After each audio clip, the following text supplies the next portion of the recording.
Եթերում հեռանկարն է։ Այս տարին փոփոխություններով սկսվեց հարկադիր կատարման ոլորտում։ Հունվարի 1-ից ուժի մեջ մտավ կատարողական վարույթի մասին նոր օրենքը։ Այն նախատեսում է նոր կարգավորումներ։ Ընդհանրապես հարկադիր կատարման ոլորտի փոփոխությունները ինչպես կազդեն սովորական քաղաքացիների կյանքի վրա։ Այս եւ այլ հարցեր այսօր կքննարկենք Հայաստանի Հանրապետության գլխավոր հարկադիր կատարող Սիրո Ամիրխանյանի հետ։ Շնորհակալություն պարոն Ամիրխանյան մեր հրավերը ընդունելու համար։ Անցնելով ամփոփումներին 2025-ը նոր է ավարտվել եւ ամփոփումներն ըստ էության արվել են։ Որոնք են այն կարևոր կետերը, որ դուք կառանձնացնեք նախորդ տարվա գործունեության մեջ։ Շատ բարի։ Նշեմ, որ 2025 թվականի տարեկան ամփոփմամբ արձանագրել ենք, որ 2025 թվականի ընթացքում հարուցել ենք շուրջ 2 միլիոն 822 հազար կատարողական վարույթ, որը նախորդ տարվա ցուցանիշից նվազած շուրջ 18,000-ով։ Սակայն թեև հարուցված կատարողական վարույթների քանակը նվազել է, այնուամենայնիվ բռնագանձել ենք հօգուտ պահանջատերերի շուրջ 64 միլիարդ դրամի չափով դրամական միջոցներ, որը գրեթե 7 միլիարդ դրամի չափով գերազանցում է նախորդ տարվա ցուցանիշը։ Բռնագանձել ենք նաև շուրջ 5 միլիարդ 356 միլիոն դրամի չափով կատարողական ծախս, որը 189 միլիոն դրամի չափով գերազանցում է նախորդ տարվա ցուցանիշը։ Ընդ որում պետք է նշեմ, որ 2025 թվականի ընթացքում բռնագանձված դրամական մեծությունները, այսպես ասած, ծառայության համար պատմական ցուցանիշներ են եւ երբևէ նման ցուցանիշներ չեն արձանագրվել ծառայության պատմության մեջ։ Այդ տարբերությունները ինչի հետ են կապված։ Նվազում է նախորդ հատվածում, բայց ավելացում կա սրան, ինչի հետ է կապված։ Դատական ակտերը հավանաբար քչացել են կամ կատարողական այլ վարչական ակտերը քչացել են, դրանցով է պայմանավորված, սակայն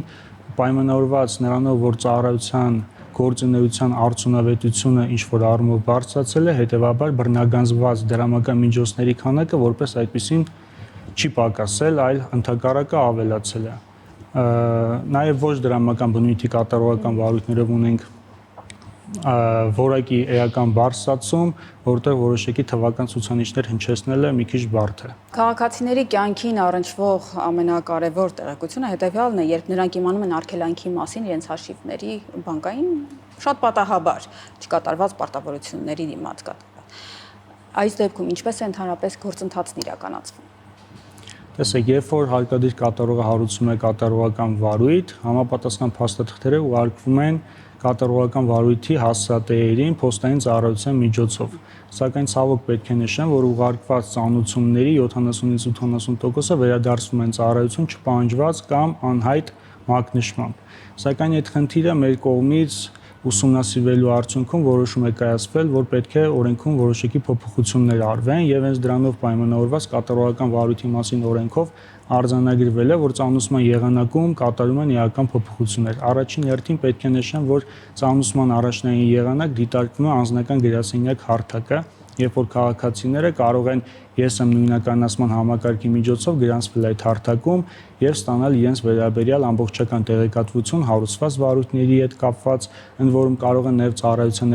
հետ կապել այդ հարթակի միջոցով դիմումներ ուղարկելով, ստանալով այդ դիմումների պատասխանները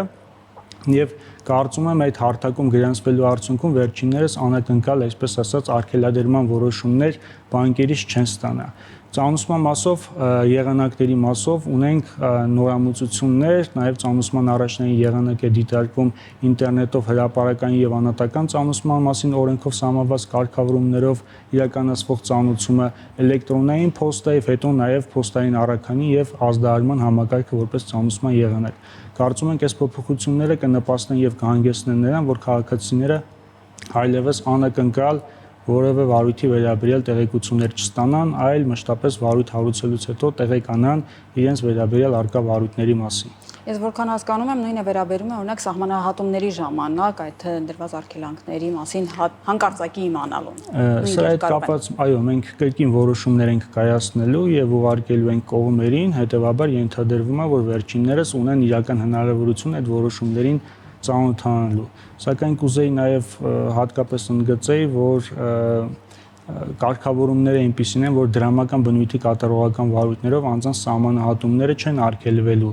Սահմանահատումները արգելվելու են ոչ դրամական բնույթի կատարողական վարույթներով, այն պարագայում, երբ որ անհայտ է պարտապանի գտնվելու վայրը կամ վերջինս չի ստացել այն փաստաթղթերը, որոնք որ պետք է հարկադիր կատարողը փոխանցի նրան։ Այն պարագայում, երբ որ վերջինս կհայտնաբերվի եւ կներկայանա ծառայություն, հենց այդ պահից սկսած 24 ժամվա ընթացքում ծառայությունը կվերացնի վերջինիս սահմանահատման արգելքները։ Ես ճիշտ եմ հասկանում, որ նախկինում դա կար եւ արգելված է, իսկ այժմ արգելումներ չեն լինի սահմանահատման։ Նախկինում սահմանահատման արգելքներ որևէ տիպի կատարողական վարույթներով նախատեսված չէր, սա նորամուծություն է, որը բխում է կատարողական վարույթի մասին օրենքից։ Նոր կարգավորումների շրջանակում ուրիշ ինչ ոլորտներին վերաբերող կարգավորումներ կան։ Օրենքից խոսեցինք։ Կատարողական վարույթի մասին օրենքը ըստ էության պետք է նշեմ, որ ինքը պահպանել է դատական ակտերի հարկադիր կատարման մասին օրենքի ընդհանուր սկզբունքները, սակայն միևնույն ժամանակ ունենք որոշակի էական փոփոխություններ, որոնք որ տարբերվում են, որոնք որ հարկադիր կատարման մասին օրենքում չկային։ Նախ եւ առաջ պետք է նշեմ, որ ինչպես նշեցի, ծանուցման համակարգն է որպես այդպեսին փոխվել, որի մասով արդեն մանրամասն խոսեցինք։ Հաջորդ մասը վերաբերում է դատական ծախսերի, կատարողական ծախսերի բռնագանձման ինստիտուտին։ Օրենքը նախապատվություն է տալիս նրան, որ պարտապանները կամավոր կատարեն պարտավորությունները եւ դրանով իսկ վճարեն ավելի քիչ կատարողական ծախս։ Մասնավորապես օրենքի 27-րդ հոդվածը սահմանում է, որ եթե պարտավորության չափը գերազանցում է 100,000 դրամը եւ քաղաքացին 2 շաբաթվա ժամկետում կատարում է պարտավորությունը, ապա իր կողմից վճարվում է որպես կատարողական ծախս, կատարողական վճար բռնագանձման ենթակա գումարի 2%-ի չափով։ Իսկ եթե 2 շաբաթը գերազանցող ժամանակահատվածում է կատարում պարտավորությունը, ապա 4%-ի չափով է կատարում վճարում։ Իսկ եթե գործընթացները կհանգեցնեն նրան, որ գույքը աճուրդի միջոցով կվաճառվի, դրանից հետո արդեն որպես կատարողական վճար կգանձվի գույքի արժեքի 10%-ը։ Եվ այս եղանակով օրենքը նախապատվություն է տալիս նրան, այսպես ասած հորդորում է քաղաքացիներին, որպեսզի սահմանված ժամկետներում կատարեն իրենց պարտավորությունները եւ հավելյալ կատարողական ծախսեր չվճարվեն։ Դատական ակտերի հարկադիր կատարման մասին օրենքի կարգավորումներով չկար որևէ տեսակի տարբերակում, թե քաղաքացին երբ կկատարեր պարտավորությունը, սահմանված էր 5%, այսպես ասած, միանվագ գանձվող կատարողական վճարի ինստիտուտը։ Ոչ դրամական բնույթի կատարողական վարույթներով նույնպես ունենք էական փոփոխություններ, այն պարագայում, երբ որ պարտապանը կամավոր կկատարի պարտավորությունը, այդ դեպքում կատարողական վճարներ ներկայումս գործող կարգավորումներով չեն գանձվի։ Սակայն եթե պարտավորությունը կկատարվի հարկադրանքի միջոցներ կիրառելուց հետո, ապա մինչև 500,000 դրամի չափով փաստացի կատարողական ծախսեր կատարված լինելու պարագայում քաղաքացուց կգանձվի այդ ծախսերի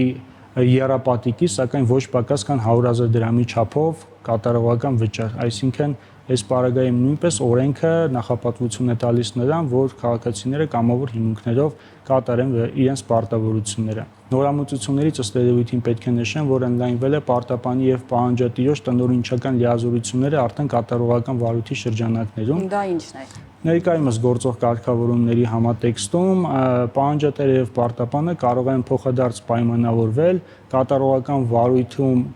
վարույթով կատարվելի գործողությունները հետաձգելու կամ տարաժամկետելու մասով։ Կենցաղային օրինակ բերեմ, եթե պարտապանը ֆիզիկական անձը ունի որոշակի վարկային պարտավորություններ եւ պետք է վճարի բանկին, ներկայումս գործող կարգավորումների համատեքստում մենք այդ պարտավորությունը տարաժամկետելու որևէ տեսակի հնարավորություն չունենք։ Սակայն կատարողական վարույթի մասին օրենքով արդեն իսկ սահմանվել է ընթացակարգ, որ վերջիններս կարող են կազմել ժամանակացույց, դա ներկայացնեն հարկադիր կատարումն ապահովող ծառայության եւ դրա պարագայում ծառայությունը արդեն գումարները կգանձի ըստ վերջիններիս կողմից ներկայացված տարաժամկետման համաձայնության։ Կարող են նաև հետաձգել վերջիններս կատարողական վարույթում կատարվող գործողությունները, ընդհանուր մինչև կարող են պայմանավորվել, որ այդ հետաձգման ժամկետի ընթացքում պարտապանի գույքերը արգելանքից պետք է ազատվեն։ Դա այսպես ասած այս նոր կարգավորումների համատեքստում մենք ընդլայնում ենք պարտապանի եւ պահանջատիրոջ միմյանց հետ համագործակցելու հնարավորությունները։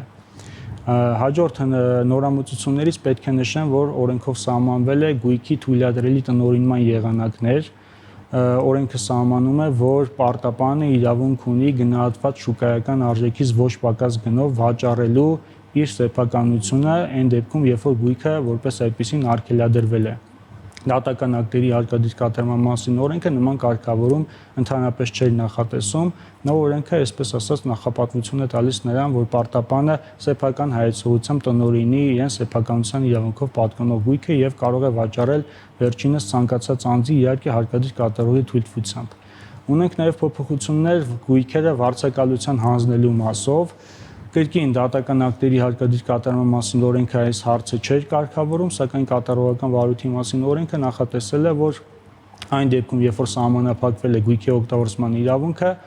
պարտապանը կարող է գույքը հանձնել վարձակալության, պայմանով որ գույքի շուկայական արժեքը դրա արդյունքում չի նվազի եւ վարձակալական եկամուտները կդեպոնացվեն ծառայության դեպոզիտ հաշվին, որպեսզի պարագայում մենք պարտապանին տալիս ենք հնարավորություն, որպեսզի այդ գույքից բնամեթերային ձևով ցանկացած տեսակի օգուտ ստանա եւ օգուտները որպես այդպեսին չկորչեն։ Այդ բնամեթերային օրինակ վարձակալության տա եւ դրանով օրինակ կարողանա փակել նույն այդ պարտավորությունները։ Ճիշտ եմ հասկանում, սրա մասին է խոսքը։ Եվս մեկ հարց, եթե օրինակ կա պարտապան եւ նա ունի միակ բնակարան եւ պետք է աճուրդի դրվի, այս իրավիճակում ինչպիսի գործընթաց է տեղի ունենում։ Տեսեք, թե դատական ակտերի հարկադիր կատարման մասին օրենքով եւ կատարողական վարույթի մասին օրենքով սահմանվել է, որ պարտապանի միակ բնակարանը իրացման ենթակա չէ, եթե դրա արժեքը չի գերազանցում կառավարության որոշմամբ սահմանված արժեքը։ 2017 թվականի կատարված փոփոխություններով այդ արժեքը սահմանվել է շուրջ 4 միլիոն 900 հազար դրամի չափով, սակայն 2026 թվականի հունվարի 1-ից այդ շեմը բարձրացվել է եւ ներկայումս կազմում է 7 միլիոն 800 հազար դրամ։ Այսինքն, եթե կատարողական վարույթի շրջանակներում կհիմնավորվի, որ գույքը պարտապանին պատկանում է միանձնյա սեփականությամբ կամ բաժնային սեփականությամբ եւ դրա արժեքը պակաս է կառավարության որոշմամբ սահմանված արժեքից, ապա այդ գույքը չի իրացվի ծառայության կողմից։ Եվ միևնույն ժամանակ, եթե գույքի արժեքը բարձր է կառավարության որոշմամբ սահմանված արժեքից, գույքը կիրացվի, սակայն այդ նվազագույն գումարը 7 միլիոն 800 հազար դրամը կվերադարձվի քաղաքացուն կոնկրետ որոշակի նպատակներով ծախսելու համար։ Այդ ծախսերի մեջ կարող են ընդգրկվել նոր բնակարանի ձեռբերման ծախսը, բնակարանի վարձակալության վճարը,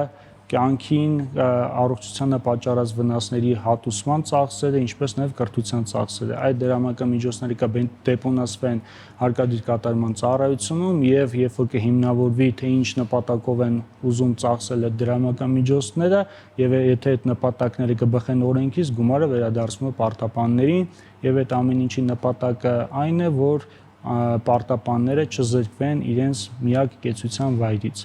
Պետք է հատկապես նշեմ, որ 7 միլիոն 800 հազար դրամը բավարար գումար է, որպեսզի Հայաստանի Հանրապետությունում վերջիններս կարողանան ձեռ բերել ընդհանուր միջև նորմալ վիճակի կացարան։ Դուք նշեցիք, որ օրենքը արդեն ուժի մեջ է մտել, փաստորեն եւ ծանուցումների համակարգն է փոխվել։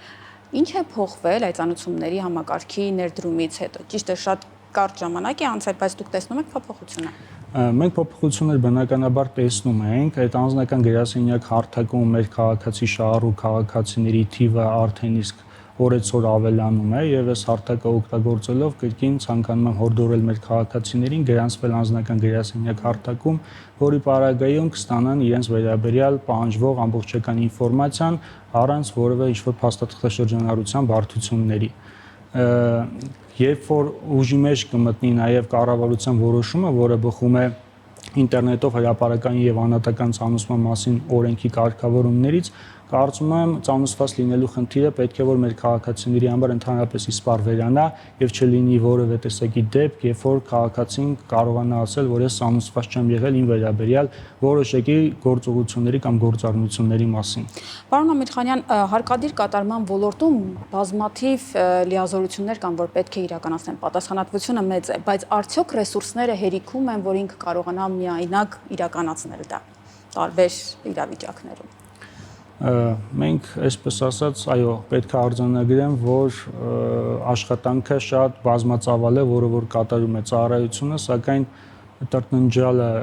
մենք չենք սիրում եւ ուժերի գերլարումով փորձում ենք այնպես անել, որ դատական ակտերի, ինչպես նաև վարչական ակտերի եւ մյուս կատարողական ակտերի պահանջները իրականացնենք հնարավորինս սեղմ ժամկետներում։ Նկատի ունեմ որոշ դեպքերում օրինակ հոգեբանների, սոցիալական ծառայողների անհրաժեշտությունը զգացվում է, ինչպես եք համագործակցում։ Իհարկե, որոշ դեպքերում նաև ներգրավում ենք հոգեբաններ, ծառայությունների վճարովի մատուցման պայմանագրերի շրջանակներում, հիմնականում տեսակցությունների բնույթի կատարողական վարույթներում ենք ներգրավում փորձագետների կամ երեխայի հանձնման վարույթների շրջանակներում ենք ներգրավում փորձագետների, ինչը բնականաբար մեր աշխատանքը որոշակի առումով նաև բարդացնում է կամ գործողությունները դառնում են մի քիչ ավելի երկարատև կատարվող, սակայն դա արդեն, այսպես ասած, մեր տիրույթից դուրս է, մենք առավելագույնը անում ենք, որպեսզի ներգրավենք համապատասխան քանակի թվով փորձագետներ, որպեսզի այդ եզրակացությունները, որ ծառայությունը ակնկալում է վերջինների ստանան հնարավորինս կարճ ժամկետում։ Թերևս վերջին հարցը։ Հարկադիր կատարման ոլորտը սովորաբար դիտարկվում է որպես կարծես թե պատժիչ, պատասխանատվություն նախատեսող, բայց ինչպես օրինակ մտածողությունը փոխել մարդու եւ դա դիտարկել որպես կանխարգելիչ եւ իրավունքների վերականգնման համատեքստը։ Տեսեք, հարկադիր կատարման ծառայությունը որպես այդպեսին չի կարող դիտարկվել որպես պատժիչ գործառույթներ իրականացնող մարմին։ Մենք ընդհանրապես հանդես ենք գալիս որպես կատարող մարմին, ընդ որում օրենքով հստակ սահմանված են այն որոշումների շրջանակները, որոնց պարագայում գործադրվում է պետական հարկադրական ապարատը։ Դրանք հիմնականում դատական ակտերն են եւ նաեւ վարչական ակտերն են։ Որպես այդպեսին, երբ որ հարկադիր կատարողը կիրառում է հարկադրանքի միջոցներ եւ որոնք բխում են դատական ակտերից, չի կարելի ընդունել եւ համարել, որ այդ դատական ակտը ոչ արդարացի է կամ դատական ակտը նպատակ է հետապնդում պատժել որոշակի սուբյեկտի։ Դատական ակտերը Հայաստանի Հանրապետությունում միանշանակ պարտադիր են բոլորի համար։ Միգուցե նաև դատական ակտերում արձանագրվում են այնպիսի ձևակերպումներ, որոնք կարող են ընկալվել որպես այդպիսին, օրինակ տուժանքների բռնագանձում, ինչ-որ հարկադրանքներողություն խնդրելու պահանջ, պարտավորվածություն, որը սահմանվում է դատական ակտով, երեխային հանձնելու պահանջ, որը կրկին սահմանվում է դատական ակտով, սակայն դա ըստ էության հարկադիր կատարման ծառայության իրավասություններից դուրս է եւ մենք որևէ պարագայում չենք կարող քննարկման առարկա դարձնել այդ դատական ակտը ունի պատժիչ բնույթ, թե չունի պատժիչ բնույթ, պետք է կատարել դատական ակտը, թե չպետք է կատարել դատական ակտը, եթե դատական ակտը կա, հետեւաբար այն առաջնային կատարման ենթակա է առանց որևէ վերապահումների եւ բացառությունների։ Եվ ուզում եմ ասել, որ չի կարելի դատական ակտերին բնութագրել կամ բնորոշել որպես պատժիչ բնույթ ունեցող ակտեր։ Դուք մեկ խորհուրդ արդեն տվեցիք ծանոթման համակարգում գրասենյակում գրանցվելու համար, ճիշտ ասացի այդ արտահայտությունը, ել ինչ խորհուրդ ունեք քաղաքացիներին։ Քաղաքացիներին ընդհանրապես խորհուրդ կտամ, որպեսզի պատշաճ կատարեն իրենց պարտավորությունները եւ այնպես չլինի, որ գործը հասնի հարկադիր կատարման ծառայություն, որի պարագայում կգործադրվի պետական հարկադրանքի միջոցներ, որը բնականաբար վերջինների շահերից երբևէ չի կարող բխել, վերջիններս կարող են կրել նաև ֆինանսական որոշակի վնասներ դրա արդյունքում։ Խորհուրդ եմ տալիս նաև լինել տեղեկացված, լինել իրազեկ, կարդալ օրենքը, տիրապետել օրենքի կարգավորումներին, որը հնարավորություն կտա վերջիններիս անհրաժեշտության դեպքում պաշտպանել իրենց իրավունքները եւ ավելի լիարժեք իրականացնել իրենց իրավունքների պաշտպանությունը։ Շնորհակալություն, պարոն Ամիրխանյան, ես հիշեցնեմ իմ զրուցակիցը Հայաստանի Հանրապետության գլխավոր հարկադիր կատարող Սիրո Ամիրխանյանն էր։